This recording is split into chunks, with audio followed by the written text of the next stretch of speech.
Global school में आप सभी का स्वागत है। आज हम क्लास 9 का डेमोक्रेसी चैप्टर जो है उसका पार्ट लेकर आए हैं। आज डेमोक्रेसी में हम पढ़ रहे थे कि डेमोक्रेसी क्या होती है, ये हमने पढ़ी है। डेमोक्रेसी के फीचर्स क्या होते हैं वो हमने पढ़ लिया। आज हम बात करेंगे कि डेमोक्रेसी जो है उसके कुछ एडवांटेज और डिसएडवांटेज यानी मेरिट और डिमेरिट। कोई भी सिस्टम जो है, जैसे भारत जैसे देश के लिए कोई भी सिस्टम परफेक्ट होना बहुत मुश्किल होता है। जैसे आप कोई भी सिस्टम लाओगे तो वो किसी न किसी रूप से फेल होगा, यानी कि वो किसी एक जगह एरिया में आके फेल होगा। क्योंकि इंडिया क्या है, बहुत वास्ट कंट्री के साथ साथ कोई रिलीजन्स इतने सारे हैं इस देश में कि हर धर्म को ध्यान में रखते हुए कोई भी सिस्टम बनाना पड़ता है। हर जगह को ध्यान में रख के सिस्टम बनाना पड़ता है। जो दिल्ली में जो बैठे हैं उनको साउथ कर्नाटक का भी देखना पड़ेगा, हाँ इस राज्य में जो बच्चा या फिर बड़ा जो भी है उसका हम भला कैसे कर सकते। तो क्या होता है, फिजिकल फीचर्स इतने डिफरेंट है इंडिया के, उसके साथ साथ इसमें रिलीजन्स इतने सारे हैं कि अगर आप कोई भी सिस्टम अप्लाई करोगे तो उसमें कहीं ना कहीं कुछ न कुछ किसी न किसी के लिए कमी आएगी।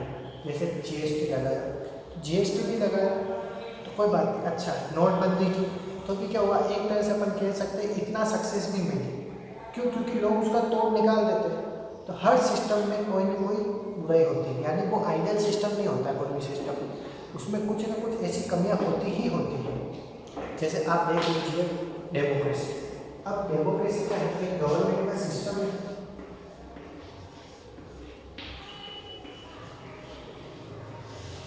डेमोक्रेसी क्या है, सिस्टम ऑफ गवर्नमेंट, यानी गवर्नमेंट का सिस्टम इंक्लूड है कि गवर्नमेंट किस तरह से काम करेगी, उसका एक पार्ट है डेमोक्रेसी। डेमोक्रेसी के बेसिस पे ही गवर्नमेंट रूल करेगी या गवर्नमेंट इलेक्ट होगी। तो ये कोई आइडियल तो नहीं, हर सिस्टम की तरह इसमें भी कुछ बुराइयाँ। तो आज हम वही पढ़ेंगे कि क्या क्या बुराइयाँ हैं, क्या क्या अच्छाइयाँ हैं, इसमें क्या क्या ऐसी चीज़ें हैं जो सुधारी जा सकती है या सुधारने की ज़रूरत है। ठीक है, तो मतलब ये क्या होता है कि जैसे एक कॉइन है, उसके दोनों तरफ एक हेड और टेल, यानी क्या होता है कि दोनों तरफ 50-50% चांस होता है। उसी तरह डेमोक्रेसी के मेरिट और डिमेरिट भी होते हैं। तो क्या होता है कि ये डिपेंड करता है कि वहाँ की पब्लिक कितनी अवेयर है, कितनी अच्छी है। जैसे चाइना में भी एक तरह से डेमोक्रेसी ही है, पर वो मोनार्ची भी मान सकते हैं उसको। 90% वो मोनार्ची, मतलब कि वहाँ का क्या है, एक ही जना है वो वहाँ का राजा है। ठीक है, पर इंडिया में अपने यहाँ की पब्लिक थोड़ी वेयर है, तो इसलिए अपने यहाँ की आइडियल डेमोक्रेसी है। अब आइडियल डेमोक्रेसी का मतलब होता है कि ऐसी डेमोक्रेसी जो ज़्यादातर सक्सेस है।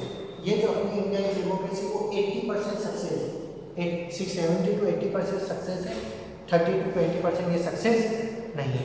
अब क्यों सक्सेस नहीं है, इसकी डिसएडवांटेज क्या है, तो देखिएगा। अपन पहले बात करते हैं किसी भी चीज़ की डिसएडवांटेज की।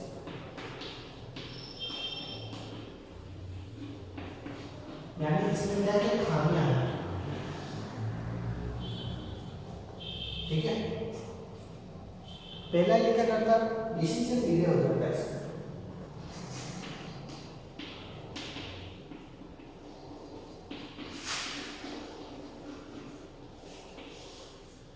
मतलब आप क्या जानते हो डिसीजन डिले का मतलब होता क्या है कि डेमोक्रेसी।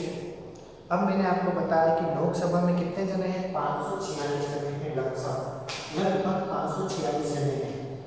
ठीक है, अब पहला कोई भी डिसीजन आएगा या फिर गवर्नमेंट की कोई भी पॉलिसी आएगी तो पहले कहाँ आएगी, लोकसभा में आएगी। कहाँ आएगी, लोकसभा में आएगी कि वो पॉलिसी सही है या नहीं, क्या उससे पब्लिक की वेलफेयर होगा या नहीं होगा, वो डिसाइड करेगा। लोकसभा में बैठे हुए 546 जने, जितने रिप्रेजेंटेटिव चुने गए हैं वो सब डिसाइड करेंगे। तो मान लो आप कोई भी लाए, कोई भी पॉलिसी लाए। अब ये पॉलिसी मान लो आपने लाया कि वेलफेयर, पब्लिक की वेलफेयर के लिए कोई अच्छी सी पॉलिसी लाए। अब पॉलिसी यूँ है होगा नहीं कि आप लाए और फटाक से पास हो गई, नहीं, वही प्रोसेस से चलती है। उस प्रोसेस में क्या होता है, 546 जने अपना मत देते हैं, सब बोलते हैं कि हाँ ये अच्छी है, कोई अपना, सब अपना अपना व्यू देते हैं। आपको पता ही है जितने ज़्यादा जने होंगे उतने ज़्यादा क्या होगा, डिस्कशन होगा। जिस चीज़ को अगर अपन कम जने हो, जैसे 2 जने हो तो फटाफट निपटा देंगे डिसीजन करके, हाँ तेरा ये मेरा ये। अब इसमें क्या होता है, इसमें जने ज़्यादा है, तो उसमें जने ज़्यादा है तो डिस्कशन ज़्यादा होगा, डिस्कशन ज़्यादा होगा तो टाइम ज़्यादा होगा, टाइम ज़्यादा होने के साथ साथ क्या होगा, जो डिसीजन आपको लेना है उसमें क्या आ जाएगी ये, यानी वो क्या हो जाएगा एक तरह से लेट हो जाएगा, तब पर्टिकुलर टाइम पे आपको डिसीजन नहीं लेना पड़ेगा। अब सेकंड क्या है इसमें, लीडर की चेंजिंग।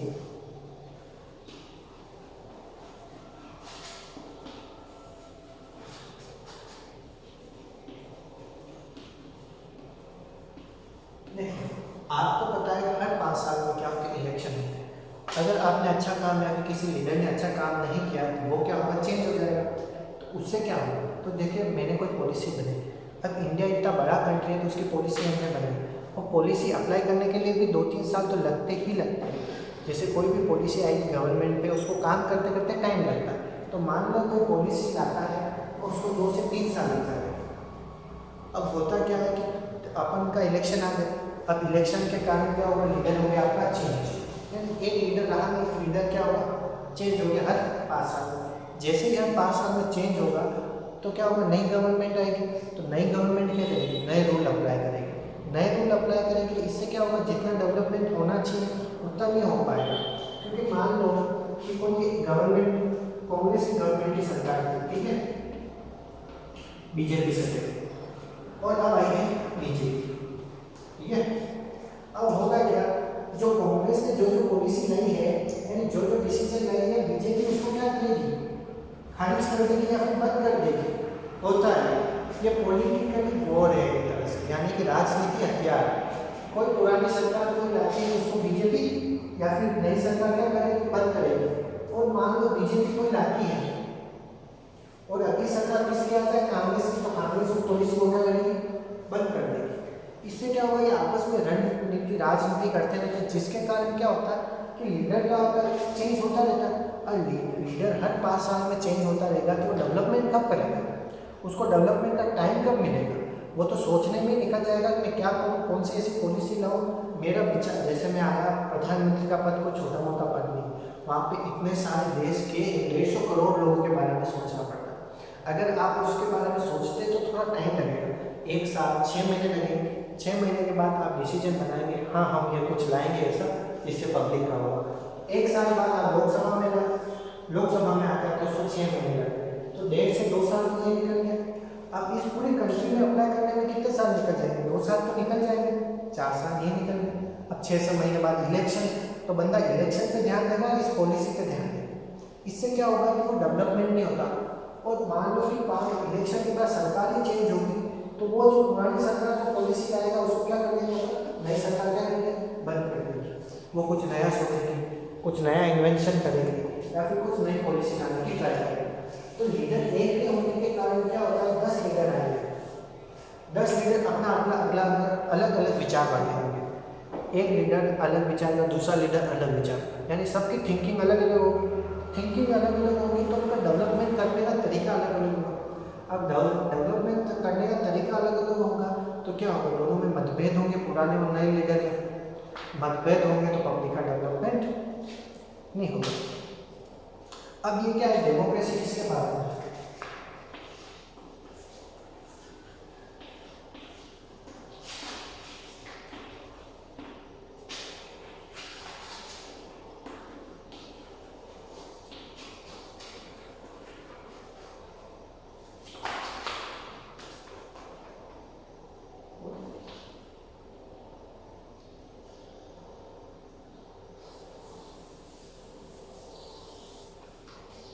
अब democracy is all about the power. Democracy is all about the political competition and power.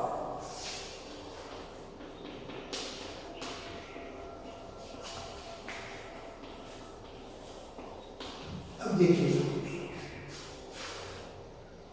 Democracy किसके बारे में, डेमोक्रेसी साफ और साफ पावर के बारे में। कैसा, देखिए एक मान लो इलेक्शन हुआ, इलेक्शन होने के बाद मैं खड़ा हूँ नॉर्मल सा इंसान, और एक कोई अमीर आदमी मेरे से अपोजिशन में खड़ा हूँ, यानी कि मेरे को उसके साथ लड़ना है किसी विधायक के लिए, यानी एमएलए बनने के लिए हम दोनों को आपस में लड़ना है। लड़ना का मतलब पॉलिटिकल लड़ना, यानी आपस में क्या करना है, एक कैंपेन स्टार्ट करें। अब मैं हूँ थोड़ा मिडिल क्लास, तो मैं खर्च करूँगा 1,00,000 रुपये 4 साल। मेरे 50 साल के लिए मैं कितने खर्च करूँगा? 1। उसके पास क्या है? पावर है। Money is a type of power, मेरी पैसा है तो पावर, तो वो करेगा 50,00,000 या फिर मान लो 25,00,000 रुपये उसमें खर्च करें। ठीक है, 25,00,000 रुपये खर्च किए। अगर देखो कोई भी चीज़ आपको बार बार रिपीट करते तो क्या हो जाती है? याद हो जाएगी। तो वो 25,000 और 25,00,000 में उसने सब घर पर में अपना दिया, उसके पावर में दारू, पैसा, दारू, खाना पीना, पार्टी वार्टी सब करके उसने 25,00,000 रुपये खर्च कर दिए। तो लोग सबसे ज्यादा वोट देने की चांस किसको बढ़ेंगे? इसके बढ़ेंगे कि नहीं बढ़ेंगे? तो डेमोक्रेसी किसके बारे में है? पावर। अगर आपके पास में पावर है तो आप राजनीति में आ सकते हो। आप देखना जितने राजनीति में आए हैं वो ज़्यादातर क्या होंगे? बिजनेसमैन या फिर पैसे वाले हैं ज़्यादातर। कोई है, एक है आंध्र प्रदेश का एमएलए जो साइकिल पे, मतलब उसने अपने एमएलए है वो उसने अपनी पूरी जो 50% क्या साइकिल पे किया और एक स्पीकर लगा दिया। उसने 10 रुपये एक्स्ट्रा खर्च नहीं किए तो भी वो जीता, क्योंकि वो पब्लिक को, वहाँ की पब्लिक को पता है वो अच्छा। पर अधिकतर क्या होता है? जो पावर में होता है, जो राजा टाइप होता है, वही जीतता है। तो democracy is all about power. अब आता है पॉलिटिकल कॉम्पिटिशन। पॉलिटिकल, आपको पता है कांग्रेस और बीजेपी में क्या चलता रहता है?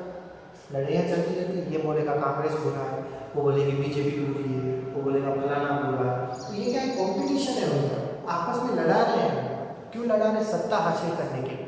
तो अब कंपटीशन है तो कुछ भी करेंगे। आपको पता है कि किसी भी कंपटीशन में करने के लिए कुछ भी कर सकते हैं लोग। तो कंपटीशन जीतने के लिए क्या करते हैं लोग? अलग अलग डर्टी ट्रिक्स अपनाते हैं। पैसा दिया, पैसे से खरीदे बेचे, पार्टियाँ दी, ये सब काम करते हैं जो कि एक तरह से गलत है।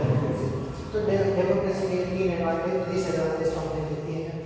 अब आगे देखिए और क्या एडवांटेज है। ये डेमोक्रेसी एक तरह की सिस्टम है और कोई भी सिस्टम 100% सही नहीं होता। उसमें कोई ना कोई बुराई आई जाती है या फिर कुछ ना कुछ लोग उसमें करके अपना दिमाग लगा के उसके अंदर उसका तोड़ निकाल देंगे। ठीक है, अब देखिए सबसे डेमोक्रेसी मोस्ट खतरनाक आप कह सकते हैं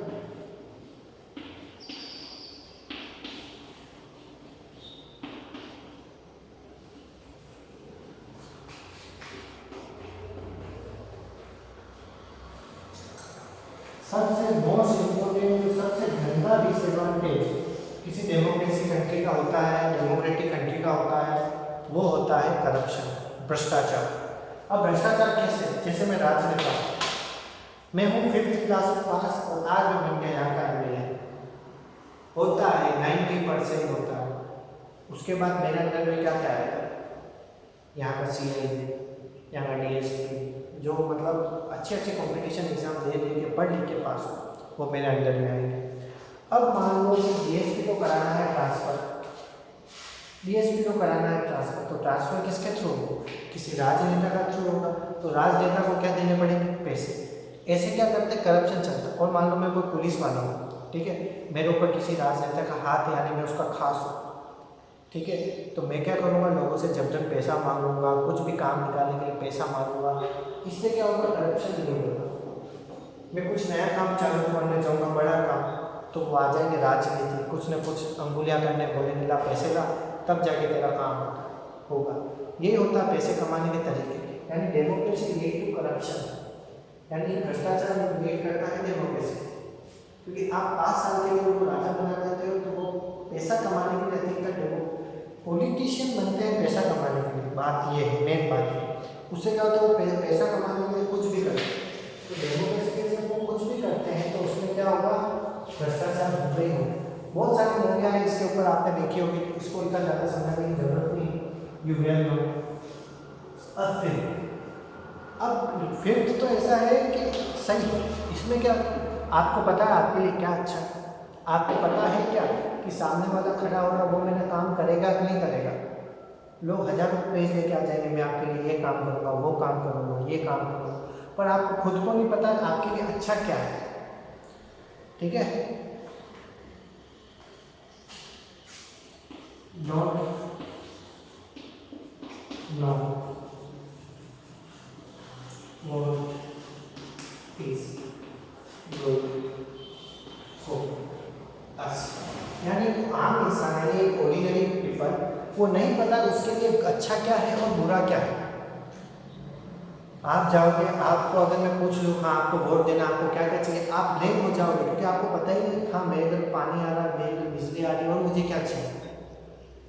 मैं आराम से जाता हूँ, आता हूँ, ऑफिस में जाता हूँ, 9 to 5 जॉब करता हूँ, मुझे और क्या चाहिए, कुछ नहीं चाहिए, मैं मर्जी पड़े हर किसी को वोट दे के आ गए। तो मतलब एक आम इंसान या फिर कॉमन मैन नहीं जानता है कि उसके लिए अच्छा क्या है और बुरा क्या है। वो सिर्फ नाम मात्र के लिए वोट दे रहा है, हाँ ये बोलने में अच्छा है, हाँ ये ठीक लग रहा है, शक्ल से ये कुछ अच्छा करेगा, ऐसा। इस बेसिस पे हम 70% लोग क्या करते हैं, वोट दे के आ जाते हैं कि हाँ, या फिर होगा कि आपके जान पहचान के में खड़ा है, चलो इसको वोट दे के आ जाते हैं कि जान पहचान का है, मानो कहीं फंसेंगे नहीं, हमारे काम आएगा। इस तरह से अपन वोट दे के आते हैं, पर हमें अपने खुद को नहीं पता हमारे लिए अच्छा क्या है और बुरा क्या है। आप किसी के पास भी जाकर पूछ लेना कि पापा कि हमें हम वोट देंगे तो हम किस बेसिस पे देंगे, हमारे लिए अच्छा क्या है, तो वो भी ब्लैंक हो, क्योंकि उन्हें खुद को नहीं पता उनके लिए अच्छा क्या है और बुरा क्या है। ये सबके साथ आता है, किसी भी पर्टिकुलर चीज व्यक्ति के साथ नहीं, सबके साथ आता है कि उसको पता ही नहीं है उसके साथ उसके लिए अच्छा क्या है, उसकी सोसाइटी के लिए अच्छा क्या है, उसके समाज के लिए अच्छा क्या है। वो सिर्फ अपनी जान पहचान, पैसा या फिर आपको पार्टी के लिए वो चीज तो वोट दे के आ जाएगा। यानी अपने आप को एक तरह से पैसों पे, दारू पे, शराब पे, खाने पे बेच करके आते हैं और वोट देते हैं। ठीक है, तो डिसएडवांटेज 5 के डिसएडवांटेज आपको पढ़ा है। तो डीप में हर में मैंने बोला कि जो भी क्वेश्चन है उसके कम से कम 5 पॉइंट आपको याद करने हैं। कितने पॉइंट? 5 पॉइंट। अब 5 पॉइंट याद करोगे तो उससे क्या होगा कि मान लो कोई शॉर्ट में आ रहा है, यानी 2.5-3 नंबर का मार्क्स आएगा तो भी उसमें से आप 3 पॉइंट लिख दोगे, और मान लो बड़ा क्वेश्चन आया तो पूरे के पूरे 5 पॉइंट लिख दोगे, तो उससे क्या होगा आपका शॉर्ट आंसर भी तैयार हो गया और लॉन्ग क्वेश्चन भी तैयार। यानी कि एक ही तीर से 2 निशान, शॉर्ट और लॉन्ग दोनों आपके क्या हो गए, तैयार हो गए। ठीक है, तो डिसएडवांटेज एडवांटेज के 5-5 पॉइंट याद कर लेना। ठीक है, फीचर्स भी याद कर लेना तो खूब हो जाएगा। यानी एक तरह से आपके चैप्टर आप आराम से कवर कर लोगे, कोई नहीं। ठीक है, अब देखिए अपन ने बुराई तो बात बहुत कर ली। ठीक है, अपन चलो कोई अच्छी बात करें तो नहीं यार अपन है हम एडवांटेज।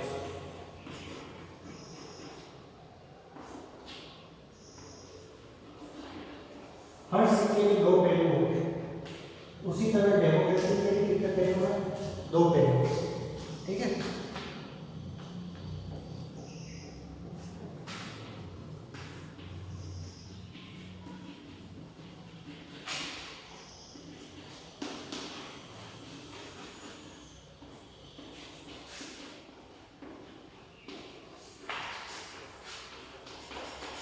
गवर्नमेंट की शॉर्ट फॉर्म मस्ट, सबसे मस्ट कि डेमोक्रेसी से अच्छी किसी फॉर्म की गवर्नमेंट नहीं हो सकती आज की तारीख में। पुराने ज़माने की बात नहीं कर रहे, आज की बात कर रहे हैं, यानी कि 21वीं और 20वीं सदी। उसके अनुसार क्या होता है, democracy is better than other form of government. क्यों? देखिएगा चाइना में एक चीज़ हुई थी, चाइना में जो अकाल पड़ा था, वहाँ पे लाखों लोग भूख से मर गए थे। कितने लोग? लाखों लोग मर गए थे। वहाँ की गवर्नमेंट ने कुछ नहीं किया क्योंकि वो एक तरह से डेमोक्रेटिक कंट्री नहीं थी। वहाँ की गवर्नमेंट ने क्या किया, अपने आप को सेटिस्फाई करने के लिए, अपना हित चाहने के लिए उनको क्या किया, मरने दिया। चाइना में ये आया था 1960 और 62 के आसपास, 60 और 62 के पास में चाइना ने अकाल पड़ा था। इसको आप थोड़ा सही करिएगा अगर मैं गलत हो तो। ठीक है, 1960 और 62 के बीच में एक अकाल पड़ा था। इसके तहत क्या हुआ था, हजारों नहीं लाखों लोग मर गए, हजारों लोग मर गए थे। कितने लोग? वहाँ पे लोगों के पास का खाना नहीं था और भूख से लोग क्या होते हैं, मर रहे थे। जैसे सीरिया में होता है, साउथ अफ्रीका की बहुत सारी कंट्री है वहाँ पे हो रहा है। वहाँ पे लोगों के पास खाना नहीं होता, खाना नहीं होता, भूख से आदमी मर जाता। तो चीन में 2 साल तक हजारों लोग मरते गए, पर वहाँ की जो गवर्नमेंट थी उनकी आँख नहीं खुली, उन्होंने उन पर ध्यान नहीं दिया। मरने हैं तो मरने दो, अपने कोई लेना देना नहीं। ठीक है। और उस टाइम पे 1962 पे इंडिया जो है वो प्रोग्रेस कर रहा था, मतलब सभी देशों से पीछे था, क्योंकि वो अभी अभी आज़ाद हुआ था 10-20 साल पहले। ठीक है, इंडिया की इकोनॉमी इतनी डेवलप नहीं थी।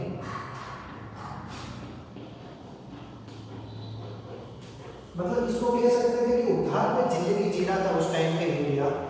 वहाँ की डेमोक्रेसी कंट्री में वहाँ की इकोनॉमी इतनी स्ट्रॉन्ग नहीं थी। और चीन अपने हजारों लोगों को छोड़कर, यानी जो लोग मर रहे हैं उनको छोड़कर, तो चीन जो है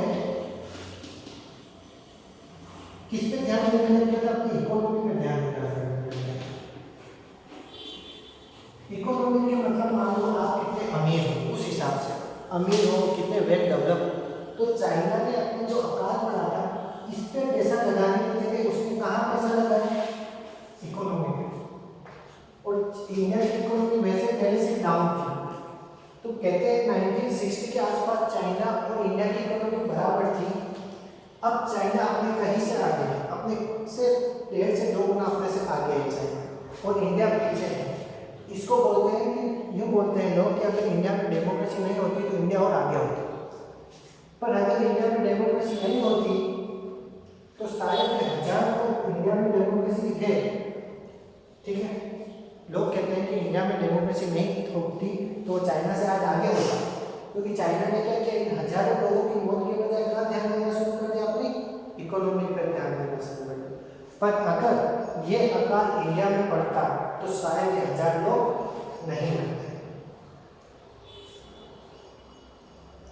अगर 1960 से 62 में अगर यही अकाल अगर चाइना की जगह इंडिया में होता तो इंडिया अपनी इकोनॉमी पे ध्यान नहीं देता, वो किस पे ध्यान देता? अकाल पे ध्यान देता। क्यों? क्योंकि उसको अपनी पब्लिक ज़्यादा है। तो जो ये चाइना सेल्फिश होके वहाँ का राजा किस पे ध्यान दे रहा? सिर्फ पैसे बढ़ाने पे, अपनी पब्लिक पे ध्यान नहीं दे रहा। ऐसा किस काम का पैसा? वहीं आप देखो कि इंडिया की इकोनॉमी कम है पर वो किस पे ध्यान दे रहे? अपनी पब्लिक पे ध्यान दे रहे, अपने पब्लिक के ऊपर इन्वेस्ट कर रहे। हाँ, मेरे यहाँ की जनता सुखी होनी चाहिए, पर ये कह रहा चाइना कह रहा मरने तो हमारी जनता को, हमें कोई अमीर होना है। आज भी आपने देखा, अगर आपने इनकी कम्युनिस्ट पार्टी है यहाँ की पार्टी का नाम, अगर आपने इसके खिलाफ आवाज़ उठाई तो आपको मारेंगे, अगर आपके साथ इसके खिलाफ कुछ न्यूज़ में लिखा तो आपको मारेंगे, अगर आपने इसको प्रोटेस्ट किया तो आपको मार देंगे। मतलब इस तरह की डेमोक्रेसी किस काम की, जहाँ पे आप खुल के कुछ बात नहीं कह सकते? वो अमीरी किस काम की भैया? मान सकते हैं आपके पास खूब बड़ा वो है, आप हर जगह प्रचार प्रसार कर रहे हो, आपके पास खूब हथियार है, पर वो हथियार किस काम पे जब आपकी पब्लिक खुश नहीं? यानी घर में आप खुश नहीं हो, बाहर में ढिंडोरा पीट रहे हो, घर पे खाने को दाना नहीं और बाहर आप कर रहे हो ढिंडोरा पीट पीट के कर रहे हो, तो क्या मतलब? तो ये बात है कि डेमोक्रेसी के लिए क्या होता है कि इस better form of government because A welfare of public देखती है, यानी उसकी जनता ही सब कुछ है। डेमोक्रेसी में जनता के लिए मरेंगे और जनता के लिए जिएंगे। Improve the quality of decision making.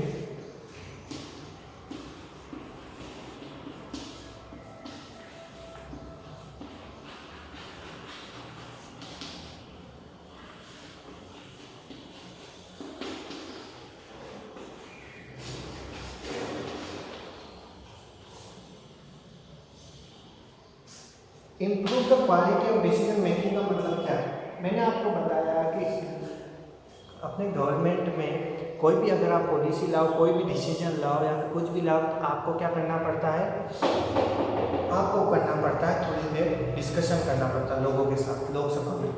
पर डिस्कशन करने से क्या हो सकता है आप जो लाए हो, आप जैसे कि मैं 2 जने, ठीक है, हम 2 जने किसी टॉपिक पे बात कर रहे हो, थोड़े से पॉइंट ऑफ व्यू में, थोड़े से पॉइंट ऑफ व्यू मिलके एक कुछ नया निकलेगा। अब सोच लो इतने सारे मिलके कुछ एक ही बात पे डिसाइड किया, फिर डिसीजन करेंगे, डिस्कशन करेंगे, तो क्या होगा? कुछ अच्छा ही निकल के आएगा। वो मान लो उसका आइडिया अच्छा है, वहाँ से ले लिया, मान लो उसका अच्छा आइडिया वहाँ से ले लिया, तो इससे क्या होगा? इससे ये होगा जो आप लाना चाहते हो उसको और बेटर फॉर्म में ला सकते हो, है कि नहीं? उसको और अच्छा कर सकते हो आप। जैसे मान लो मैं लाया कुछ, ठीक है, मैंने बोला कि मैं इंडिया में मैंने ऐसे लिखा है, ठीक है, इंडिया पे मैंने ऐसे लिख के मैं अपनी क्लास के सामने गया, ठीक है। अब मैंने बोला आप सभी भी इंडिया पे ऐसे लिखो, उन सभी ने इंडिया पे ऐसे लिखा। अब 50 जगह अगर ऐसे लिखेंगे, ठीक है, उन सब का मैं देखूंगा कि अच्छा इसने ये लिखा, उसकी अच्छी बात मैंने यहाँ लिखी, किसी और की अच्छी बात लिखी होगी उसमें मैंने यहाँ लिखी, यहाँ लिखी। इससे क्या होगा, मेरा जो ऐसे होगा वो मोर इम्प्रूव होगा, और ज़्यादा क्या होगा, इम्प्रूव होगा। It is more attractive, it is more moral, it is more nice. मतलब इस किसी भी तरह से ये क्या होगा, अच्छा बनेगा, क्योंकि मैंने क्या कि सबसे अच्छी चीज़ दी और ये कुछ बड़ा सा बना दिया। तो अच्छी चीज़ें मिलकर हर कुछ क्या, सब कुछ क्या करेगा, अच्छा ही करेगा। तो उससे क्या होगा कि अपन जो डिसीजन लाए हैं या फिर कोई भी पॉलिसी लाए हैं, तो कोई बोलेगा इसके लिए पॉजिटिव चीज़ है, कोई बोलेगा नहीं इसका ही नेगेटिव है। तो पॉजिटिव और नेगेटिव दोनों बातों को ध्यान में रख के अपन कुछ नया बनाएंगे, उससे क्या होगा, वो इम्प्रूव होगा, है कि नहीं। तो पॉलिसी डेमोक्रेसी क्या करती है, improve the quality of decision making, यानी आप जो डिसीजन ला रहे हो उसको और इम्प्रूव करेंगे। अगर आप गलत हो तो आप गलत माने जाओगे, अगर आप सही हो तो आपका वो डिसीजन अच्छा माना जाएगा। अब थर्ड क्या,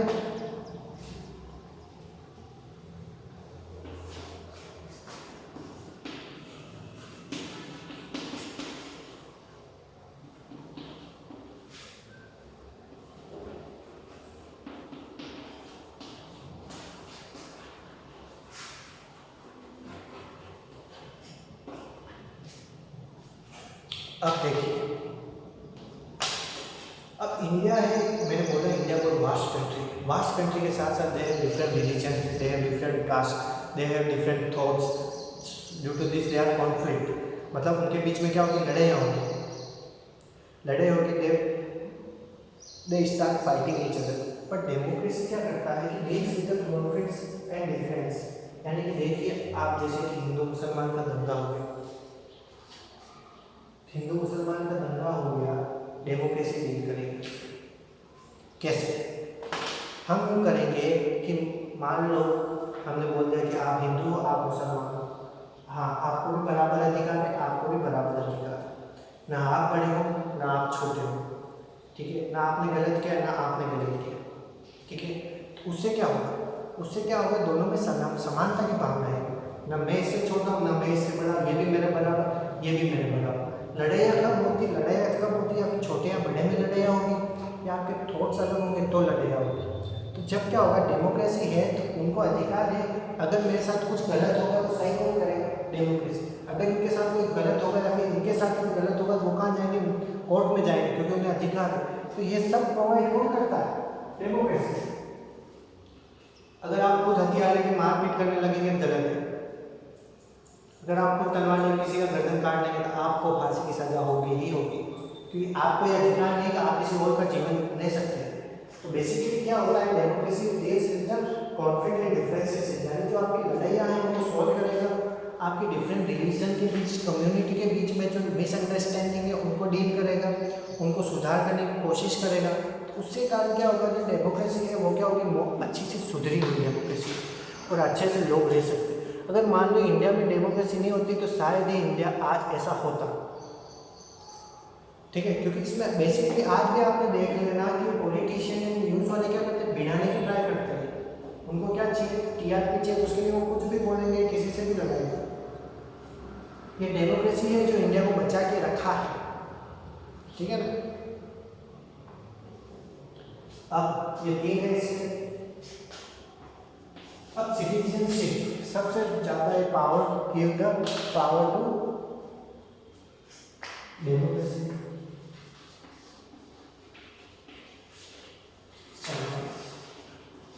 और डिग्निटी ऑफ सिटी, यानी आप यूं तरीके से इसको समझिए,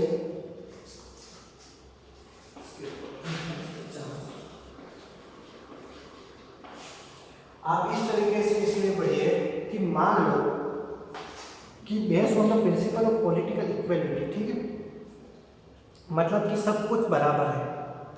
तो डेमोक्रेसी सबसे ज़्यादा पावर किसको देगी, सिटीजन को देगी। सिटीजन को देगी तो वो क्या होगा, वो क्या हो, तो सिटीजनशिप को भी इन्होंने किसी अमीर को ज़्यादा दे दिया, किसी गरीब को दे दिया, नहीं, उनको क्या देंगे, इक्वलिटी देंगे, दोनों का क्या देंगे, इक्वलिटी देंगे, न कोई बड़ा न कोई छोटा। अगर देखिए, अगर आप अमीर हैं, rich is also equal to poor, democracy में सब बराबर है, ठीक है, ना कोई अमीर ना कोई गरीब, ना कोई छोटा ना कोई बड़ा। जो मैं आपको पहले ही बता चुका हूँ कि डेमोक्रेसी क्या है, कि डेमोक्रेसी में सिटीजन को उसके स्टेटस के आधार पर नहीं देखा जाता, उसको देखा जाता है कि हाँ वो सिर्फ एक भारतीय नागरिक होना चाहिए, बस उसकी ये काबिलियत देखी जाती है, हाँ वो भारतीय नागरिक है तो वो हम सबके बराबर है, ठीक है। तो वो क्या होता है कि डिग्निटी करता है, इनहैंस सिटीजनशिप डिग्निटी, यानी किसी को भी बड़ा या किसी को भी छोटा नहीं समझा जाता, डेमोक्रेसी इसलिए अच्छी।